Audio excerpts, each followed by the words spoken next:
ये शुरू से हुआ। जब ईरान और अमेरिका वार हुआ तो शुरू से ये बात चली, तो उस टाइम हर समय सरकार का एक बयान आता रहा, कोई कमी नहीं है, कोई दिक्कत नहीं है। स्पष्ट बताना चाहिए भाई, हमारे कमी है, स्पष्ट क्यों लोगों को कर रहे हैं, गुमराह करते हैं।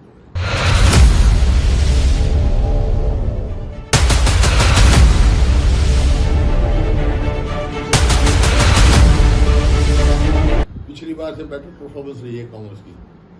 ज्यादा वोट आई, जैसे हमारे सोनीपत में पिछली बार 25,000 वोट आए, इनके 50,000 आई हैं, तो ये है। बाकी निकाय चुनाव में पहले भी ये कोई ये नहीं अभी कोई नए बने हों, बीजेपी की थी।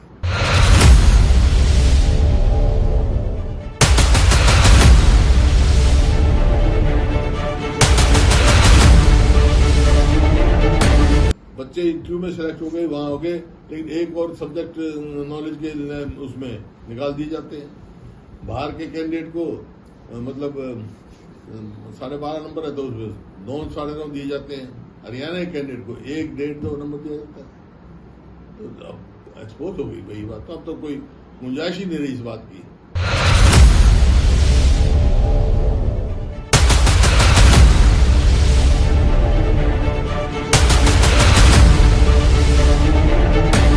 हड़ताल करे, ये पहली सरकार देखी है जो कोई बात करने नहीं पहुंचा उनसे। तो बुलाए, बात करें, समाधान निकालें। कोई ना कोई तो वजह है जो इतने दिन से बैठे बेचारे।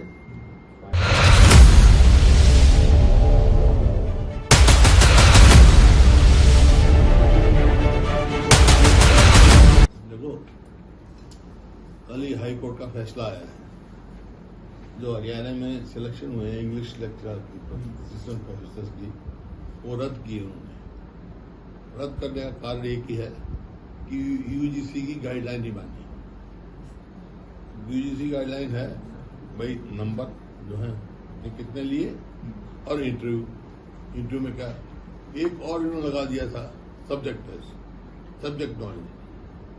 वो एक बहाना था, उसके द्वारा जो काबिल बच्चे हरियाणा के थे उनको रिजेक्ट कर दिए। मतलब अब तक के जितने नतीजे उठाओगे आप, क्लास 1 और क्लास 2 की जितनी सिलेक्शन हुई है उसमें ज्यादा हरियाणा से बाहर गए थे। ये नहीं हरियाणा के बाहर नहीं, आप हमारे हरियाणा के बच्चे भी बाहर ले जाते हैं, लेकिन जो प्रपोर्शन यहाँ पर है वो किसी स्टेट में नहीं है।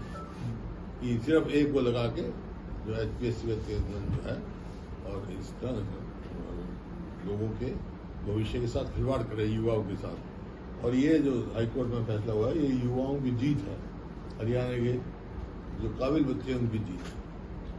दूसरा, जो राहुल गांधी जी गुड़गांव आए, वहां हमने जो 750 किसानों ने कृषि कानून के खिलाफ शहीदी दी थी, जिसका प्रस्ताव भी मैंने असेंबली में पास करके किया था। हमारे किसानों के बच्चों को कुछ करना था, वो सरकार ने कोई कॉम्पनसेशन दिया नहीं, लेकिन राहुल गांधी जी ने भी किसानों के साथ दिया। उस टाइम कांग्रेस पार्टी ने साथ दिया और सरकार को मजबूर किया वापस करने के लिए, तो किसान बच गए। लेकिन MSP अभी नहीं मिली किसान को। तीसरा, पिछले कई दिनों से हरियाणा में जो सफाई कर्मचारी हैं उनकी हड़ताल चली हुई है। आप किसी शहर में जाओ, ढेर कूड़े के लगे हुए हैं, लोगों का जीना दुर्लभ हो रहा है, लेकिन उनसे कोई बात ही नहीं कर रहा। सरकार का कोई नुमाइंदा नहीं जा रहा बात करने के लिए। उनको तुरंत वहां जाना चाहिए, बात करनी चाहिए, इसका समाधान करना चाहिए आदमी का। और कानून व्यवस्था जो बिल्कुल चरमरा गई है। अब पूछो तुम क्या पूछो सर, निकाय चुनाव के जिस प्रकार के नतीजे निकलकर सामने आए हैं, मुख्यमंत्री जी ये कह रहे हैं कि एक बार फिर से जो भाजपा की नीति है उस पर मोहर लगती हुई जो है नजर आई है। सर, पिछली बार से बेटर परफॉर्मेंस रही है कांग्रेस की। ज्यादा वोट आई, जैसे हमारे सोनीपत में पिछली बार 25,000 वोट आए, इनके 50,000 आई हैं, तो ये है। बाकी निकाय चुनाव में पहले भी ये कोई ये नहीं अभी कोई नए बने हों, बीजेपी की थी। सर, इस बार आप लोगों ने काफी अलग स्ट्रेटेजी अपनाई। इस बार आप लोगों ने एक रणनीति बनाई कि उम्मीदवार जल्दी चयन कर दिया था। इसके अलावा भी कई फ्रंट पर आपने अच्छा काम किया। नहीं, पिछली बार भी कॉर्पोरेशन के हमने उम्मीदवार बनाए थे, लेकिन बावजूद उसकी हमने पिछली बार कमेटियों में नहीं लड़े थे हम, लेकिन कॉर्पोरेशन पार्टी सिंबल पर पहली दफा लड़े थे। आमतौर पर कांग्रेस पार्टी सिंबल पर लड़ती नहीं थी। सर, जिला अध्यक्षों को लेकर भी खबर निकलकर सामने आ रही है कि संभव है कि कुछ लोगों की छटनी हो सकती है।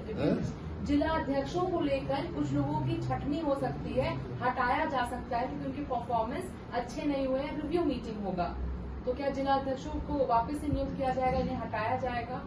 नहीं, आपको मालूम होगा, मेरे को मालूम नहीं। सर, ये जो भर्ती को लेकर सवाल लगातार उठाए जाते हैं, पार्टी करती है भर्ती को लेकर सर, जो सवाल लगातार उठाए जाते हैं भर्तियों को लेकर, उसमें सरकार का ये तर्क आता है कि योग्यता और पारदर्शी तरीके से जो है अब तो भर्तियां की जा हाईकोर्ट रही का है। फैसला आने के बाद कोई रहा ही नहीं। हाईकोर्ट ने बता दिया, जब यूजीसी की गाइडलाइन नहीं मानी जा रही है तो इसका मतलब क्या है कि पारदर्शिता नहीं है और मेरिट नहीं है।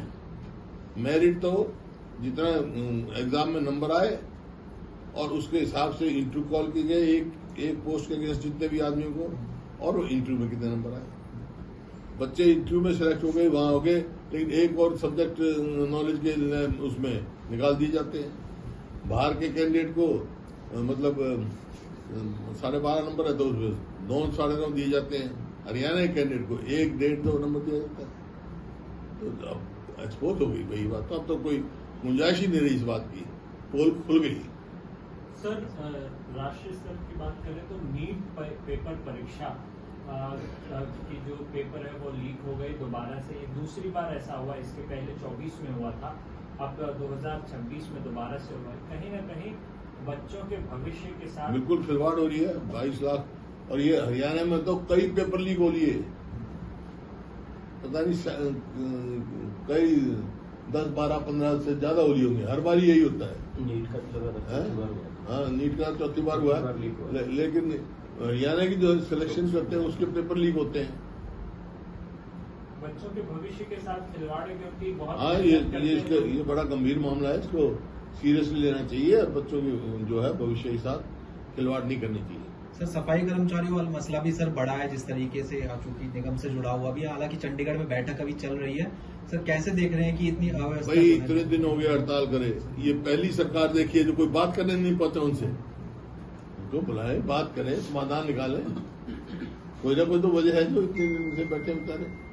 फायर ब्रिगेड, हाँ, फायर ब्रिगेड के बैठे हैं। सर, प्रधानमंत्री नरेंद्र मोदी के द्वारा देश को कहा गया है कि 7 चीजों में एहतियातन थोड़ा बरते, जिसको ध्यान में रखते हुए केंद्र के द्वारा, केंद्र के मंत्रियों के द्वारा जो उनकी जो प्रोटोकॉल जारी है उसको कम की जा रही है। विपक्ष के द्वारा किस प्रकार से सहयोग किया जाएगा? देखिए, ये शुरू से हुआ, जब ईरान और अमेरिका वार हुआ तो शुरू से ये बात चली, तो उस टाइम हर समय सरकार का एक बयान आता रहा, कोई कमी नहीं है, कोई दिक्कत नहीं है। स्पष्ट बताना चाहिए भाई, हमारे कमी है, स्पष्ट क्यों लोगों को कर रहे हैं, गुमराह कर रहे हैं। मोदी जी ने अपने कॉन्वॉय में कटौती कर दी है, पहले से ज्यादा अब पहले से कम है कॉन्वॉय में लोग, और गाड़ियां भी 2 ही गाड़ी अब लेकर के घूम रहे हो, मैसेज दे रहे हैं। वो तो आसाम के मुख्यमंत्री की वोट पे दिखी कितनी कार्रवाई किसकी है। सर, असम के मुख्यमंत्री हेमंत सोरेन ने कहा है कि पहले ही बैठक में हम लोग यूसीसी बिल लेकर आएंगे। यूसीसी बिल लेकर आएंगे। चलो, तो उनका काम है, जाएंगे जब देखेंगे कांग्रेस क्या कहते हैं, क्या स्टैंड है, क्या लेके आएंगे। सर, बीजेपी की जहां जहां मेजोरिटी आई है वहां वहां सरकार बन गई। केरलम में कांग्रेस पार्टी जीत करके आई है, लेकिन अभी तक जो है वो मुख्यमंत्री तय नहीं कर पा रहे हैं। तो ये कंफ्यूजन उनका कहीं ना कहीं कर्नाटका से कोई कंफ्यूजन नहीं है, केरल तक पहुंच गया। कोई कंफ्यूजन नहीं है, या उनसे विचार विमर्श किया जा रहा है और बेस्ट चीफ मिनिस्टर चुन के भेजेंगे। सर, एक सवाल सर, ये सांपला नगर पालिका को लेकर है कि उस वहाँ भी कांग्रेस पार्टी नहीं जीत पाई। कांग्रेस लड़ी नहीं, किसने कहा कांग्रेस लड़ी है? कांग्रेस नहीं लड़ी, कांग्रेस चुनाव नहीं लड़ी है। मैं कभी लड़ते ही नहीं है कमेटी चुनाव। मैं कमेटी, जिला परिषद, इनके चुनाव में कभी हिस्सा नहीं। ठीक है सर। Thank you.